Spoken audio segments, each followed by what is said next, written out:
GDP quarter to GDP के आंकड़े सामने आ चुके हैं। आइए आपको बताएं, क्वार्टर जीडीपी ग्रोथ जो है 5.4% पर दर्ज की गई है।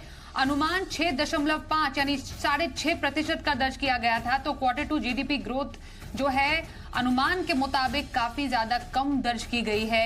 ये आंकड़े सामने निकल कर आ रहे हैं फिलहाल जीडीपी ग्रोथ के मोर्चे पर। तो अनुमान जो 6.5% का जताया जा रहा था, आरबीआई ने तो खुद लगभग 7% तक का जो अनुमान वो जताया था, लेकिन उसके बाद यहाँ पर जो अभी जो आए हैं नंबर्स वो काफी ज्यादा कम नंबर्स आए हैं।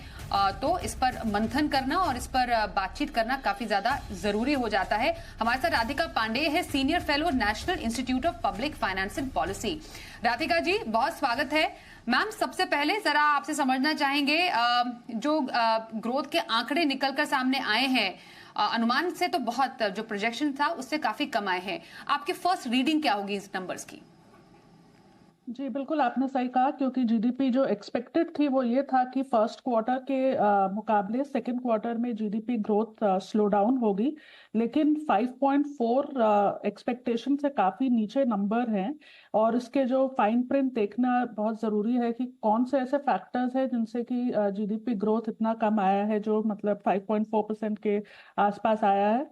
कुछ जो फैक्टर्स है जो कंट्रीब्यूट बहुत ज़रूरी है अंडरस्टैंड करना, वो एक तो है कि कंजम्पशन साइड से हम देख रहे थे जो भी हाई फ्रिक्वेंसी इंडिकेटर्स है उनके अनुसार हमें दिख रहा था कि अर्बन कंजम्पशन में थोड़ा स्लो डाउन था जुलाई सितंबर क्वार्टर में, तो वो एक पॉइंट था। दूसरा, जो मैन्युफैक्चरिंग सेक्टर की जो ग्रोथ थी वो भी काफ़ी सबड्यूड दिख रही थी बेस्ड ऑन द कंपनीज के परफॉर्मेंस। जो हम लोग Q2 जो क्वार्टर टू का कॉर्पोरेट फाइनेंशियल सेक्टर रिजल्ट्स देखते हैं, उसमें भी जो मैन्युफैक्चरिंग सेक्टर की कंपनीज थी उनका जो प्रॉफिटेबिलिटी है या उनका जो सेल्स ग्रोथ है वो काफ़ी सबड्यूड दिख रहा था as compared to the previous quarter. So manufacturing के कारण और अर्बन कंजम्पशन, और दूसरा कई जुलाई सितंबर क्वार्टर में हमने देखा था कुछ जगह रेनफॉल ज़्यादा थी, तो उसके कारण भी रिटेल सेल्स में थोड़ी कमी देखी गई। तो काफ़ी सारे फैक्टर्स है जो रिस्पॉन्सिबल है ये स्लो डाउन जो हमने Q2 में देखा वो 5.4% के आधार पर। ओके, तो कुछ इंपॉर्टेंट फैक्टर्स मैम आप बता रही हैं। हमने रेनफॉल के मोर्चे में भी एक जो डेवलपमेंट देखी थी, एक्सेस रेनफॉल थी, जैसा आपने बताया वीक कॉर्पोरेट अर्निंग्स हमने विटनेस किया इस बार, और अर्बन कंजम्पशन जो रहा वो भी काफी ज्यादा उतना अच्छा नहीं था इस मोर्चे पर अभी जो करंट जो क्वार्टर चल रहा है, यहां से कुछ एक्सपेक्टेशन आपको लग रही है? क्योंकि खुद आरबीआई का प्रोजेक्शन 7% का रहा है, उसके मुकाबले तो आंकड़े बिल्कुल अच्छे नहीं हम मानेंगे, पर करंट क्वार्टर में आपको लग रहा है कुछ पिकअप करने की उम्मीद जताई जा रही है गोइंग फॉरवर्ड?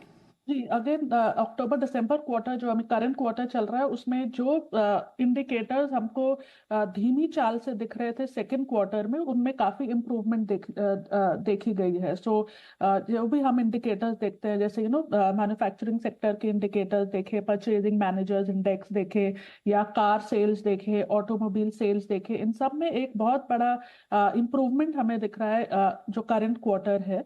उसमें कुछ आधार, जो कुछ एक रीजन है वो ये भी है कि ये जो अक्टूबर दिसंबर क्वार्टर या जो करंट क्वार्टर हमारा है उसमें काफी सारे फेस्टिवल भी थे। दिवाली इफेक्ट बहुत बड़ा एक रीजन होता है जिसके कारण डिमांड ऊंची होती है, सेल्स ज्यादा होती हैं, फेस्टिवल्स के समय लोग खरीदारी ज्यादा करते हैं, डिमांड में इंप्रूवमेंट होती है।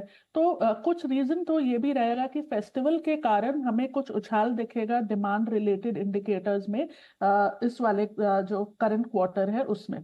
देखना सिर्फ ये है कि ये जो डिमांड में इंप्रूवमेंट दिख रही है जो करंट क्वार्टर में, ये इसी क्वार्टर तक सीमित रहेगी कि या ये आगे भी सस्टेन रहेगी, वो एक बहुत बड़ा सवाल है जो हमें जो आने वाले डेटा से हमें और क्लियर होगा कि ये सिर्फ फेस्टिवल इंड्यूस्ड इफेक्ट है या ये एक परमानेंट या एक सस्टेन्ड रिवाइवल इन ग्रोथ हमें दिख रही है after the subdued performance in the July September quarter.